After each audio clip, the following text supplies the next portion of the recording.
নবী সাল্লাল্লাহু আলাইহি ওয়াসাল্লাম তখন বললেন, দেখো, যতদিন পর্যন্ত 10টা আলামত প্রকাশ হচ্ছে না ততদিন পর্যন্ত কিয়ামত হবে না। কয়টা আলামত? 10টা। নবী সাল্লাল্লাহু আলাইহি ওয়াসাল্লাম প্রথমে বললেন, এক নাম্বার হচ্ছে মাসিহুদ দাজ্জাল। কি নাম? মাসিহুদ দাজ্জাল। 2 নাম্বার হচ্ছে ইয়াজুজ এবং মাজুজ। এর আদম সন্তান পৃথিবীতে বের হবে এবং পুরো পৃথিবীটা ম্যাসাকার করে ছেড়ে দেবে।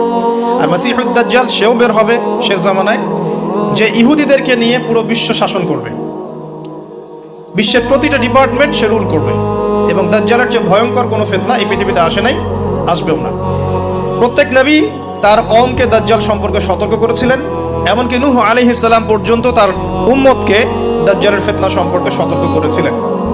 নবী সাল্লাল্লাহু আলাইহি ওয়াসাল্লাম বলেছেন যে তোমরা যদি সূরা কাহাফ তেলাওয়াত করো, প্রত্যেক জুমার দিন সূরা কাহাফ তেলাওয়াত করো, অথবা সূরা কাহাফের প্রথম 10টা আয়াত শেষ 10টা আয়াত মুখস্থ রাখো, ইনশাআল্লাহ তাআলা মাসিহুদ দাজ্জাল